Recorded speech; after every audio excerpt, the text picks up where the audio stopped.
पासे मूंखे ॿुधाईंदा हलूं त सॼी सिंध जी पंगरियो में बि आबादगार बसर ऐं टमाटा परॾे मां घुराइण वारी वफ़ाक़ी हुकूमत जे फ़ैसिले ख़िलाफ़ सरापा एहतजाज पिण आहिनि।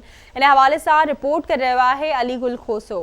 पंगिरियो में आबादगारनि जो बसर ऐं टमाटे जी जिन्सनि खे परॾे मां घुराइण ख़िलाफ़ सब्ज़ी मंडी खां प्रेस क्लब ताईं एहतजाजी रैली कढे प्रेस क्लब अॻियां धरणो आयो। हुननि ॿुधायो त परॾे मां मज़कूरा जिन्सूं घुराए मक़ामी आबादगारनि जो इस्तेसाल बंदि कयो वञे। मक़ामी ज़मींदार ऐं हारी वॾो ख़र्च करे बसर ऐं टमाटो पोखीनि था। हुननि वधीक आवाज़ टीवी सां ॻाल्हाईंदे चयो त सिंध में ख़ासि करे असांजो टमाटो लहण सां ई टमाटे जो अघु किराए छॾनि।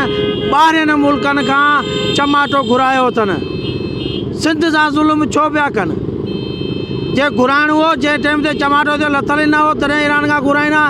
अॼु जॾहिं सिंध जो टमाटो लथो आहे बसर लथो आहे त ईरान खां पिया घुराइनि, ॿियनि मुल्कनि खां पिया घुराइनि ऐं हिते सिंध जो टमाटो जेको उनजो अघु किराए छॾियो अथनि।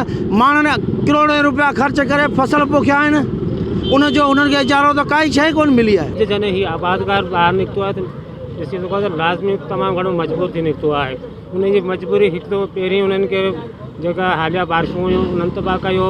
उन्हनि कर्ज़ खणी हीअ जो टमाटो जा बसर जेके फसल लॻाया उन ई फसल ते मथां जेको ॿाहिरां परॾे मां वरी जेके हिननि बसर ऐं टमाटो घुराए उन जो लोकल टमाटे जो जेको हिननि रेट किरायो आहे उन ई मजबूरी जे करे ही मौत खां बेफ़िक्र थी ॿाहिरि निकिता आहिनि। अॼु खां महीनो पहिरीं टमाटे बसर जो रेट चोट चढ़ियलु। असां वटि सिंध जे आबादगार जो बसल फसल तयारु कोन हो।